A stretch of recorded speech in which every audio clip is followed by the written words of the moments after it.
નમસ્કાર, લલકાર સાથે હું છું નરેન્દ્રસિંહ જાદવ. મિત્રો, હું આજે આવ્યો છું વિસાવદર વિસ્તારમાં અને આજે વાત કરીશું વિસાવદરના લડાયક ધારાસભ્ય આમ આદમી પાર્ટીના નેતા ગોપાલભાઈ ઇટાલિયા સાથે અને જાણીશું કે જે ચૂંટણીનો માહોલ છે અત્યારે રાજ્યમાં સ્થાનિક સ્વરાજ્યની ચૂંટણીનો, તેમાં તેઓ કઈ રીતે અત્યારે ચૂંટણીમાં જોડાયેલા છે. ગોપાલભાઈ, સ્વાગત છે આપનું લલકારમાં. ખૂબ ખૂબ આભાર. આપણે ખાસ તો એ મારે સાંભળવું છે તમારી પાસેથી કે અત્યારે ચૂંટણીનો માહોલ છે, કેટલી મજા કેટલી આવે છે?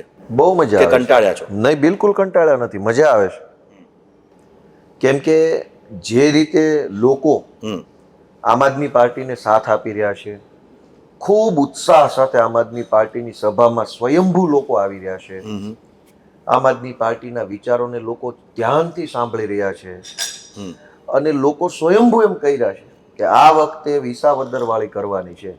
જે ગામમાં, જે તાલુકામાં, જે જિલ્લામાં મીટિંગ હોય ત્યાં લોકો સ્વયંભૂ એવું કહે છે. તો જો લોકોનો આટલા આશીર્વાદ, પ્રેમ ને સમર્થન મળતું હોય તો મજા તો આવવાની જ છે. મેં એવું સાંભળ્યું છે તમે પાર્ટીના એટલે કે ભાજપ કે કોંગ્રેસના તેના કેલ્ક્યુલેશન ફેરવી નાખ્યા છે, સાચી વાત? કેલ્ક્યુલેશન તો જનતા ફેરવી શકે. અમે તો નાના માણસો છીએ, આમ આદમી છીએ. અમને એવડી બધી બહુ મોટી મોટી વાતો ન ખબર પડે. આ બધું રાજકીય પંડિતો હોય, રાજકીય બધું સેફોલોજીસ્ટ અંગ્રેજી શબ્દ છે, એ બધું વિશેષજ્ઞો, એ બધું આપણને ન ખબર હોય. અમે દેશી માણસ. આમ આદમી પાર્ટીના કારણે જ આ બધા કેલ્ક્યુલેશન ફરી ગયા છે. કેલ્ક્યુલેશન તો ફરવા જ જોઈએ. કેલ્ક્યુલેશન ફરી જ જવું જોઈએ, સમીકરણો ફરવા જોઈએ. અને જનતાએ આ વખતે પોતાનું સમીકરણ નક્કી કર્યું છે કે બહુ ભાજપથી હવે થાક્યા. એમ લોકો એક સહજ ભાવ એવું બોલે છે બાપુ કે આ થાક્યા, હવે 30 વર્ષ થઈ ગયા આ લોકોની પાછળ મત આપતા આપતા, હવે કામે થતા નહીં, કોઈ સાંભળતું નથી. તો પબ્લિક પોતે સમીકરણ નહીં, આખી સરકાર જ ફેરવવા ઈચ્છે છે. ગોપાલભાઈ, જે તમે પહેલા સવાલના જવાબમાં કીધું કે લોકો સાથ આપી રહ્યા છે, સ્વયંભૂ બધા જોડાઈ રહ્યા છે, એટલે એનો આપને આનંદ હોય, આપ પાર્ટીને ને આપને પર્સનલી બંનેને. પણ લોકો જોડાઈ રહ્યા છે, સાથે આપ સાથે જોડાયેલા છૂટી રહ્યા છે, તો એનું કારણ શું? એનું કઈ કારણ ન હોય. રાજકારણમાં તો આ કોઈ ઇતિહાસમાં પહેલી ઘટના નથી બની કે અમારી પાર્ટીમાંથી કોઈ નીકળી ગયું. હજારો વર્ષોથી આ ચાલતું આવે છે. કોઈક ભાજપમાંથી કોંગ્રેસમાં જાય, કોઈક કોંગ્રેસમાંથી આપમાં આવે, કોઈક આપમાંથી આમ જાય. એ તો હવે એક નિરંતર ચાલતી પ્રક્રિયા છે. એટલે એમાં કઈ એનું કારણ શું હોય? અને સૌથી જીતુભાઈ મહત્વની વસ્તુ કે આમ આદમી પાર્ટીમાંથી અનેક અમારા ભૂતપૂર્વ સાથીઓ પાર્ટી છોડીને ગયા. ત્યાં જઈને એમણે ઘણી બધી વાતો કરી, આક્ષેપ કર્યા, પાર્ટીમાં આમ છે તેમ છે, એવું બધું જે કાંઈ હોય તે. અમારી આમ આદમી પાર્ટી પાસે કોઈ પણ નેતાને આપવા જેવું શું છે? 3 જ મુદ્દા છે. તમે જોડાવ કે આ ભાઈ જોડાય, કોઈ પણ ગુજરાતનો ગમે તેવો કદાવરમાં કદાવર માણસ જોડાય, 3 જ વસ્તુ અમે આપી શકીએ એમ છીએ. ચોથી વસ્તુ છે નહીં. પહેલી વસ્તુ, પાર્ટીનો કોઈ પણ હોદ્દો, નાનો મોટો, તાલુકા, જિલ્લા, પ્રદેશનો. બીજું, ચૂંટણી આવે તો માણસના લેવલ પ્રમાણેની ટિકિટ. અને ત્રીજું, સમય અને સંજોગ પ્રમાણે માઇક ને મંચ. ચોથું, અમારી પાસે એવું શું છે જે ગોપાલભાઈએ ખિસ્સામાં રાખ્યું ને તમને ન દીધું એટલે તમે પાર્ટી છોડીને ભાગી ગયા. જેટલા લોકો પાર્ટીમાંથી ગયા એને ટિકિટય મળી છે, હોદ્દોય મળ્યો છે, મંચ માઇકય મળ્યું છે. ચોથું કાંઈ છે નહીં, બુસ્કોટ છે, લઈ જાય મારી પાસે. પણ ઘણા બધા એવા લોકો જે પાર્ટી છોડીને અમુક ગયા છે ને, એ લોકો એવો આક્ષેપ તમારા ઉપર પણ કરતા ગયા છે કે ભાઈ ગોપાલભાઈના કારણે, ગોપાલભાઈના સ્વભાવના કારણે, અથવા તો ટિકિટ વહેંચણીમાં પૈસાની ક્યાંક નાણાકીય બાબતને લઈને તેઓ નારાજ છે, એવું જોવા મળ્યું છે.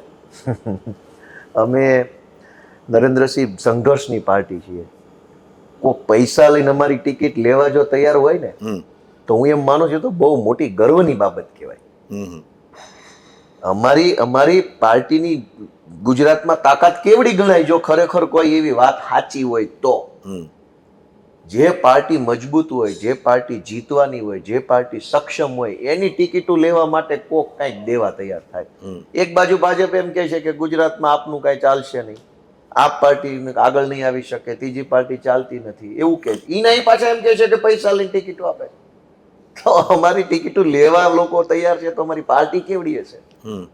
એટલે આરોપ તો રાજકારણમાં, આરોપ પ્રત્યારોપ તો એ તો કઈ નવાઈનો વિષય નથી. મૂળ વાત નરેન્દ્રસિંહ એટલી જ છે કે આમ આદમી પાર્ટી ગુજરાતની જનતાના દિલ સુધી પહોંચી ગઈ છે. સ્વયંભૂ. એમાં કોઈ કાંઈ અમારે જાહેરાત નથી કરવી પડી કે કાંઈ અમારે કોઈ વશીકરણ નથી કરવું પડ્યું, કાંઈ નહીં. કામ કરતા ગયા ને લોકો અમને સ્વીકારતા ગયા છે. ઓકે, આપે હમણાં કીધું કે વિસાવદર વાળી થશે આ સ્થાનિક સ્વરાજમાં. એ આપના વિસાવદર જે વિસ્તાર છે, મત વિસ્તાર, જિલ્લો છે, તે પૂરતું આપે કહેતા હશો, પરંતુ ઓવરઓલ ગુજરાતમાં જોઈએ તો એવા કયા કયા વિસ્તાર છે કે જ્યાં વિસાવદર વાળી થઈ શકે? બધે થવાની છે.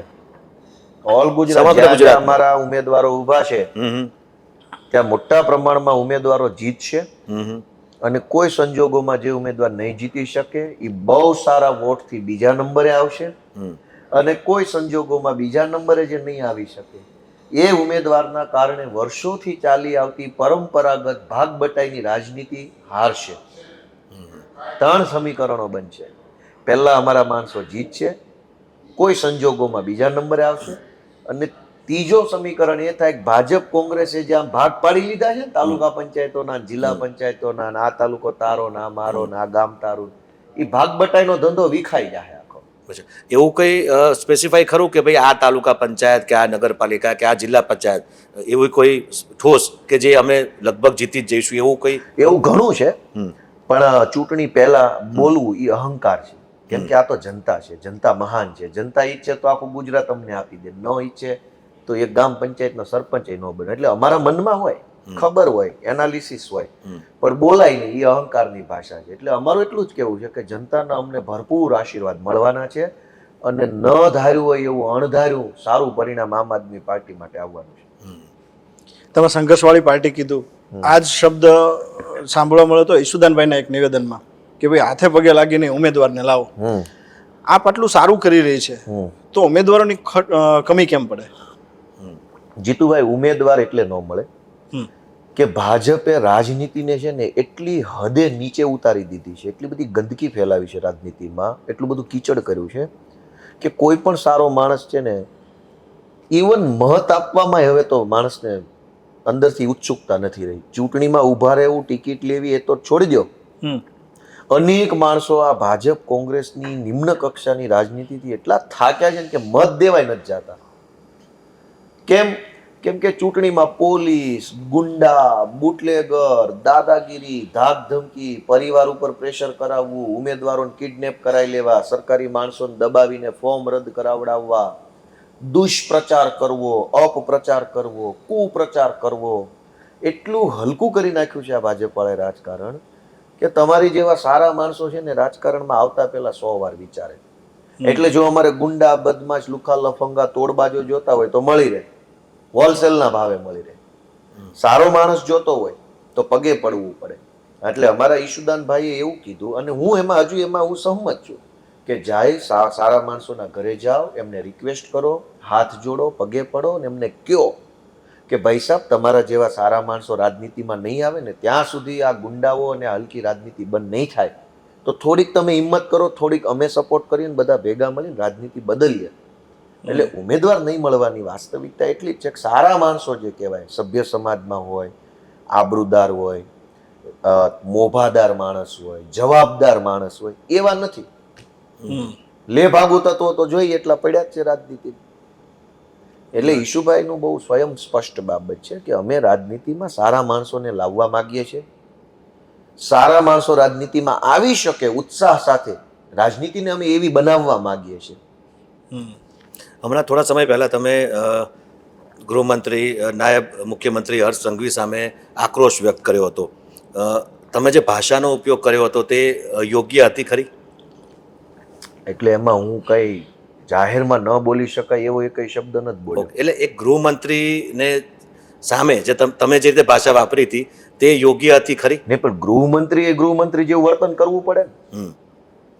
તમે તમારા હોદ્દાને છાજે એવું વર્તન ન કરતા હો તો તમારા હોદ્દાને છાજે એવું વર્તન કરવાનો મેં ક્યાં ઠેકો લીધો છે? તમારે પહેલા તમને પોતાને ખબર હોવી જોઈએ કે તમે ગૃહમંત્રી છો, તમારે વર્તન કેમ કરવું, ચહેરાના હાવભાવ કેવા હોવા જોઈએ, ભાષા તમારી કેવી હોવી જોઈએ, તમારે કેટલું બોલ બચ્ચન કરવું, તમને જ ખબર ન હોય તો અમે ક્યાં ઠેકો લીધો છે તમારી માન મર્યાદાનો? ગૃહમંત્રીને વાણી, વર્તન, બોલ, ચાલ, ચહેરાના હાવભાવમાં કાંઈ છે ખબર પડે છે ક્યારેક? કઈ જોવો જ તમે કેમ બોલે છે ને કેવા શબ્દો છે? તો તમે તમારા હોદ્દાનું માન નહીં જાળવો તો ગુજરાતના કોઈ નેતાએ ઠેકો નથી લીધો. અમે તો નથી જ લીધો. પહેલા તો ગોપાલભાઈ ઇટાલિયાના હોદ્દાની ગરિમા ગોપાલભાઈ જાળવવી પડે, તો નરેન્દ્રસિંહ જીતુભાઈ જાળવે. ગોપાલ જ રોજ જાગીને વેતા વગરની વાતો કરવા માંડે તો તમે ક્યાં મારું માન જાળવવાના? તો પોતાનું માન જાળવવું, પોતાના હોદ્દાની ગરિમા જાળવવી, પોતાની સન્માન જાળવવું, એ સૌથી પહેલી જવાબદારી બધાય પોતાની છે. ઓકે, તમારા ઘરે તમારા માતાને ત્યાં જે પોલીસ આવી હતી, એટલે શું તમને શું લાગે છે તમને ડરાવવા માટે મોકલી હતી? મારા એકના ઘરે નહીં, છેલ્લા 1 મહિનામાં હરસંઘવીના કહેવાથી ભાજપે અમારા આમ આદમી પાર્ટીના 200 કરતા વધુ કાર્યકર્તાઓ ઉપર 100 કરતા વધુ એફઆઈઆરો કરી. ગુજરાતના તમામ જિલ્લામાં છેલ્લા 1 મહિનામાં 100 કરતા વધુ એફઆઈઆર થઈ. અલગ અલગ જિલ્લાઓના અમારા મહત્વના જવાબદાર હોદ્દેદારો હોય એને પકડીને જેલમાં પૂરી દીધા. ખોટી એફઆઈઆર, બોલાચાલીની, ઝઘડાની, મારા ગળામાં સોનાનો ચેન તોડી લીધો, એક્સિડન્ટ કરવાની કોશિશ કરી, જાનથી મારી નાખવાની કોશિશ, આવી બધી વાર્તાઓ ઊભી કરી અમારા 200 જેટલા કાર્યકર્તા એરેસ્ટ કરી લીધા. 30 વર્ષથી નરેન્દ્રસિંહ ગુજરાતમાં ભાજપે જો ખરેખર વિકાસ કર્યો હોય તો પોલીસના સહારે ચૂંટણી લડવા શું કામ નીકળ્યા છે? આવી જાવ મરદના ફાડિયા થઈને હામાં મોરો કરી નાખીએ. પોલીસ લઈને આવવાની ક્યાં જરૂર છે? તમે બહુ મોટા ક્રાંતિકારી છો, ગુજરાતનો વિકાસ કરી નાખ્યો છે, આકાશે આંબે એટલી ગુજરાતની સમૃદ્ધિ પહોંચી ગઈ છે, એના પાયામાં તમારું લોહી પરસેવો રેડ્યો છે, બધું છે, તો પોલીસ લઈને આવો છો, એલસીબી લઈને ચૂંટણી લડવા આવો છો?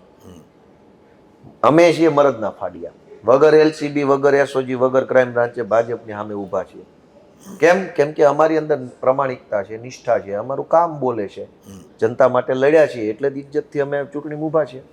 અને એ લોકો ચૂંટણીમાં બિનહરીફ ઘણી બધી જગ્યાએ થયા છે, કામ કર્યા હશે ત્યારે જ એમની સામે કોઈ ઊભા નહીં રહેતા હોય. બિનહરીફ કરાવવા માટે કેટલા ઉમેદવારોને કિડનેપ કર્યા એ તો પૂછો. વાપીમાં મામલતદાર ચૂંટણી અધિકારી બ્રાહ્મણ કચ્છ સાહેબ, એને ટ્રેન નીચે પડતું મૂકીને આત્મહત્યા કરી લીધી એટલા માટે કે ભાજપે મામલતદારને દબાણ કર્યું કે તું ફોર્મ રદ કરી નાખ, જેથી કરીને ચૂંટણી બિનહરીફ થાય. અપક્ષ ઉમેદવારનું ફોર્મ રદ કરાવવા એવડું દબાણ કર્યું કે સરકારી માણસ આત્મહત્યા કરી ગયો, તોય તમે હજુ તમને કઈ ખબર જ નથી. નહીં, આ વાત છે અપહરણની. હા, અપહરણની વાત. અપહરણ અને અપહરણની દબાણ કરતું હશે એવો તમારો ચોક્કસ આક્ષેપ છે પોલીસના માધ્યમથી. દબાણ, ધાક ધમકી, ખોટી એફઆઈઆર, અપહરણ, બધા જ પ્રકારના અધમ અને અનૈતિક કૃત્યો બિનહરીફ કરાવવા માટે ભાજપ કરે છે અને જગ જાહેર છે. તો એ અપહરણની ફરિયાદ થઈ હોય ને? ફરિયાદ તો જનતાની અદાલતમાં કરી છે ને, વિડીયો મૂક્યો છે. જો આ ભાજપ આ હલકા ધંધા કરે છે, ધાક ધમકી કરે છે, દાબ દબાણ કરે છે, ગુંડાગીરી કરે છે, કિડનેપ કરીને લઈ જાય છે અને ગમે તેમ કરીને દાદાગીરી કરીને ફોર્મ પાછા ખેંચાવડાવે છે. બરાબર, કેમ કે બિનહરીફ કરાવવી છે. પછી કેવું છે કે જોવો કેવું ગુજરાતમાં વિકાસ છે, લોકો બિનહરીફ કરી દે. એટલે એ બધું વાસ્તવિકતા પબ્લિકની નજર સામે છે અને તમે જોજો ચૂંટણીના દિવસે આ જે બેઠકો બિનહરીફ થાય છે, કરાવવામાં આવે છે ધાક ધમકીથી, એવો આક્ષેપ છે તમારો. શું આનાથી લાગે છે લોકશાહી સ્વસ્થ લોકશાહી રહી શકે? નરેન્દ્રસિંહ, લોકશાહીને સ્વસ્થ રાખવાની જવાબદારી મીડિયા તરીકે તમારી, વિપક્ષ તરીકે મારી, સત્તા પક્ષ તરીકે ભાજપની અને ગુજરાતના નાગરિકોની બધાની હૈયારી છે. કેમ કે એવું નથી કે લોકશાહી મારે એકને જ ફાયદો કરે છે. લોકશાહી છે તો લોકોને ફાયદો છે. લોકો તમે છો ને લોકો હું છું. લોકશાહીને નુકસાન થાય એવું કૃત્ય કોઈ પાર્ટી કરતી હોય તો આપણે બધા ભેગા મળીને એ પાર્ટીનો ઢીબો ભાંગવો પડે.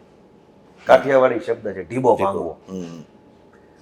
એટલે આ ભાજપ જે કઈ કૃત્યો કરી રહી છે ખરેખર વાસ્તવિકતા નથી. એ ખરેખર સારી બાબત તો નથી જ કે ચૂંટણીમાં ધાકધમકી કરીને ઉમેદવારોને ફોર્મ પાછા ખેંચાવડાવો, પોલીસ મોકલીને તમે કોઈ ઉમેદવારોને તમે દબાવવાની કોશિશ, એ કેટલું વ્યાજબી છે? ભલે ઊભો રહે, પબ્લિકને નહીં મજા આવે તો હારી જશે ચૂંટણી, પણ તમે ઊભો જ ન રહેવા દો. એટલે તમારા જ વિસ્તારની કોઈ એક બેઠક ઉપર કંઈક વેવાઈને એના ઉપર દબાણ કરવામાં આવ્યું હતું, એ શું છે? મારા મત વિસ્તારના 3 ઉમેદવારો ઉપર ભાજપે ખૂબ દબાણ કરવાની કોશિશ કરી, ફેમિલી પ્રેશર કરે. એક છોકરો અમારી વિધાનસભામાં તાલુકા પંચાયતમાં ઊભો છે, તો છોકરો બહુ મજબૂત છે, એના સસરાને ભાજપ વાળાએ ફોન કર્યો કે તમારે જમાઈને સમજાવો. આટલા હલકા ધંધા કરવાના? સસરા પાસે જમાઈને ફોન કરાવડાવવાના, ચૂંટણીમાં ના ઉભા રહ્યો એમ. પેલો છોકરો બચારો ડરી ગયો. મને સવારમાં ફોન આવ્યો કે તમે મારા સસરાને ફોન કરીને સમજાવો, કેમ કે એના સસરાના મિત્ર છે ને એ મારા મિત્ર છે. એટલે મારા મિત્રને હું કહું, મારા મિત્ર એના સસરાને કે, એવી સવારે આજે જ વાત થઈ. ઓહ. મેં છોકરાને કીધું કે ભાઈ ટેન્શન ના લેતો, 2 કલાક ફોન સ્વિચ ઓફ કરી દે એટલે શાંતિ રહે મગજને. પણ આટલા હલકા ધંધા કરવાના? તમે કોઈને કોઈ દીકરી આપી છે હમ. તો એ કઈ રાજકારણીયાને પૂછીને નથી દીધી, એ બંને સમાજના રીતે લગ્ન કર્યા. હવે તમે ભાજપ વાળાને એટલી શરમ ન હોય કે કોકના વેવાઈને ને જમાઈને ફોન કરાવડાવો છો? તો શરમ આવવી જોઈએ. રાજકારણમાં ધૂળ પડી વિકાસમાં તમારા, જો તમારે કોઈની દીકરીઓને હાથો બનાવવી પડતી હોય તો. લગભગ એક બે ત્યાં પણ- વેવાય વાળી મેટર એક તમારા જ વિસ્તારમાં બની એ છે. તો છે, હવે એની બહુ જાહેરમાં ચર્ચા નથી ઓકે. કરવી, તો હું કહીશ ક્યારેક ભાષણમાં. કેમ કે આ લોકો એટલા હલકા ધંધા કરે છે હા. કે પોતાના કુટુંબના માણસો નહીં છોડતા નથી. આખા જુનાગઢમાં ખબર છે હમ. કે ચૂંટણીની ટિકિટ માટે પોતાના પરિવારના સભ્યોને હાર્ટ એટેક આવી જાય એટલા ષડયંત્રો અહીં જુનાગઢમાં ભાજપના કેટલાક માણસોએ કર્યા છે.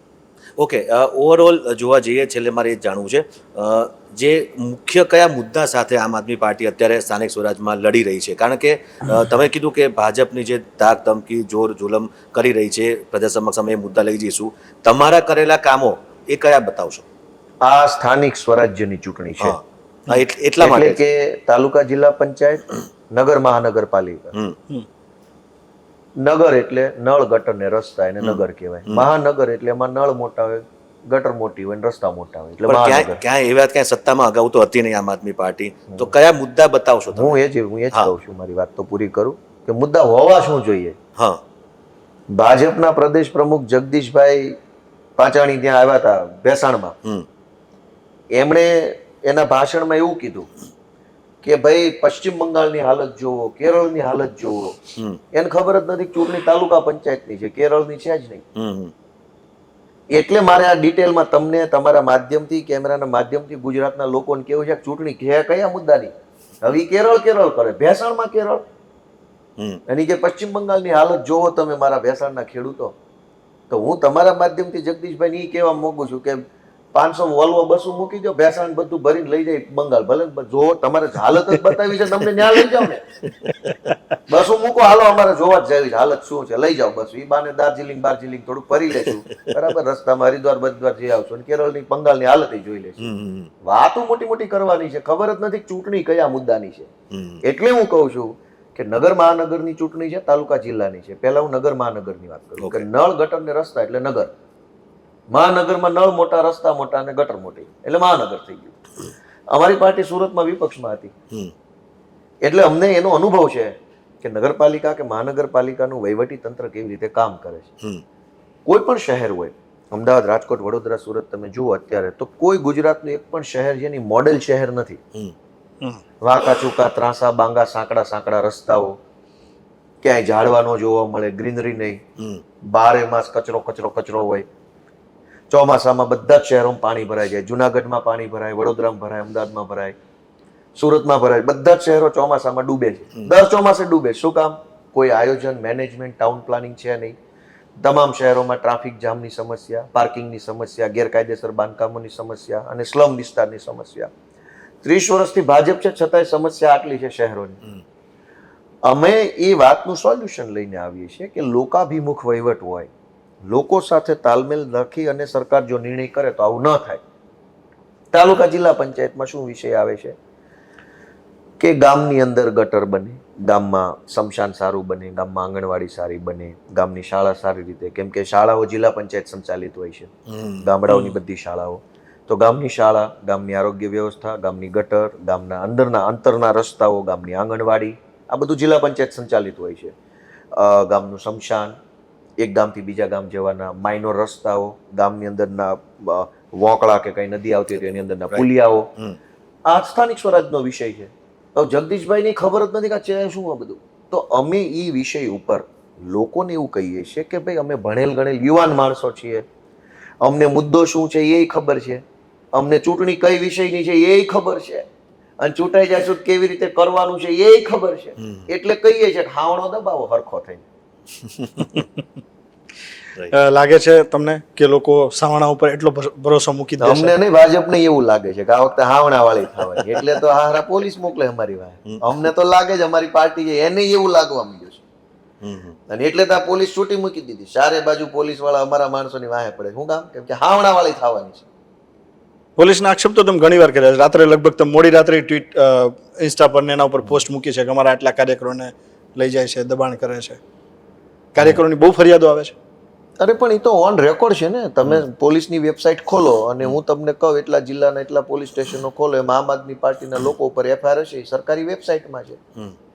અમે કીધું અને એવી એફઆઈઆર ન હોય તો તમે કહો કે નથી એફઆઈઆર. પકડીને ખોટે ખોટા કેટલાય લોકોને. પણ આપના જ ઉમેદવાર, જુનાગઢ જિલ્લાના જ કોઈ ઉમેદવાર છે, એમને ત્યાંથી દારૂનો જથ્થો મળી આવ્યો, આવી ફરિયાદ થઈ છે.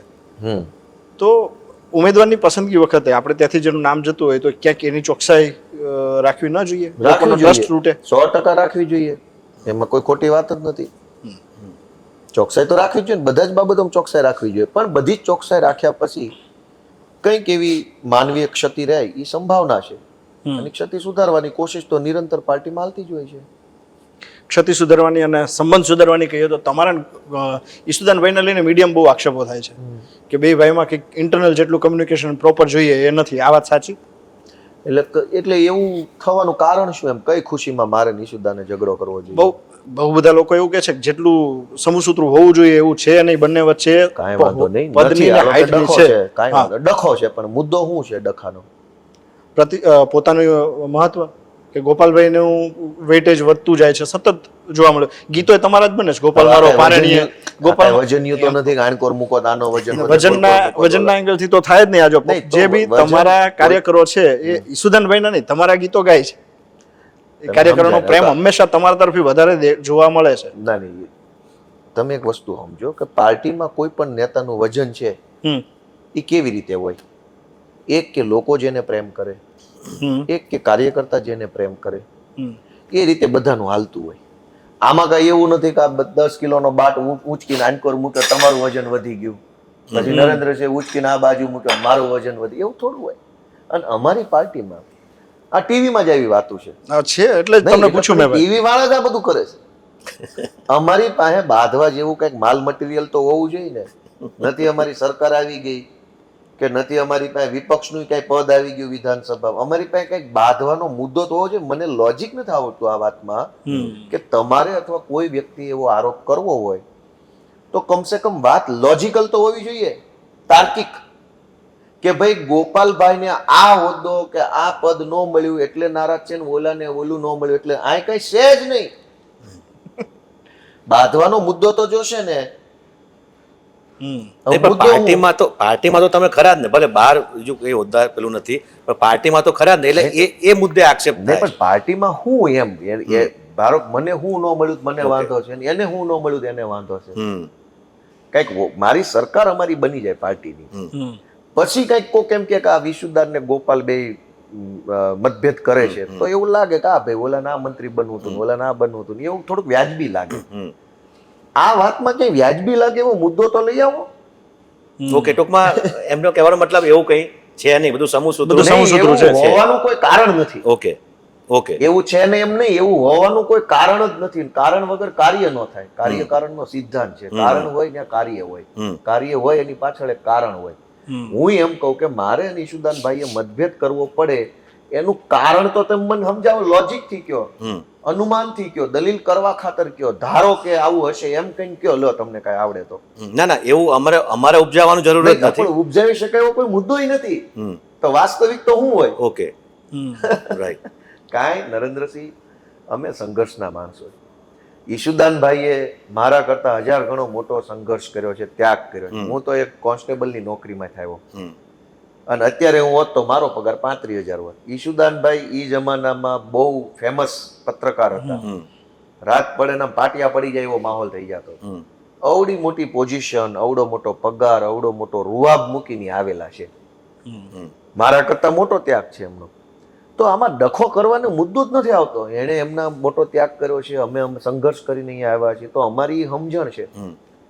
પછી 4 લોકો મારા નામની જય જય કરે, 4 લોકો ઈશુદાનભાઈની જય જય કરી, તો સૌનો પોતપોતાનો મત છે. એના આધારે કઈ અમારે બે થોડો ડખો કરવાનો છે તારી જય જયમાં 4 લોકો વધુ છે મારી જય જયમાં 3 ઓછા છે. આનો થોડો કઈ હિસાબ લઈને ડાયરી લઈને બેઠા છે કે જય ગોપાલ કેટલા બોલ્યા ને જય ઈશુદાન કેટલા બોલ્યા. એ તો સમર્થકો છે, ઘડીક આમ બોલે ઓલા બોલે, વિરોધ કરે. આને કઈ ડાયરી થોડી છે. પણ મારે નિશુદાનભાઈએ કોઈ પણ પ્રકારનો મતભેદ કરવો પડે એવું કોઈ કારણ આજની તારીખમાં નથી. ઓકે. છેલ્લે ગુજરાતના મતદારોને શું કહેવા માંગશો? કારણ કે જે રીતે અત્યારે માહોલ છે રાજકીયમાં. મતદારોને કાંઈ કહેવા જ માંગતો નથી હું, કેમ કે હું તો નાનો માણસ છું, છોકરો છું, દીકરા જેવો છું. મારે તો હું અમારા માવતરને એટલું જ કહેવાનું હોય કે આ તમારા છોકરા ચૂંટણીમાં ઊભા છે, જરાક તમારા છોકરાને મત આપજો, હવે આ ભાજપ વાળા ન દેતા. આ હું જનતાનો દીકરો છું, ખેડૂતનો દીકરો, ગામડાનો માણસ છું. અમે સંઘર્ષ કરીને, મહેનત કરીને, માર ખાઈને, જેલમાં જઈને, હેરાન થઈને, બધું જ ભોગવીને, પીડા ભોગવીને, દુઃખ ભોગવીને, સહન કરીને તે ટકી ગયા છે રાજકારણમાં.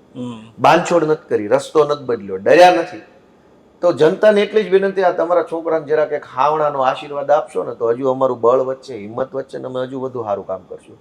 બાકી ઓલા લોકોને કાંઈ ફરક પડતો નથી, તો પૈસાવાળા, પાવરવાળા માણસો છે. પબ્લિકના આશીર્વાદની જરૂર અમને છે, એટલે હું આશીર્વાદ માગું છું. જેને તમારા આશીર્વાદની જરૂર છે એને આપો, જેને નથી એને રજા આપો. તો મિત્રો, ગોપાલભાઈ સાથેની આ વાતચીત તમને કેવી લાગી? તમારો પ્રતિભાવ જરૂર અમને જણાવશો અને અમારી લલકાર ન્યૂઝને સબસ્ક્રાઇબ કરવાનું ભૂલતા નહીં. નમસ્કાર.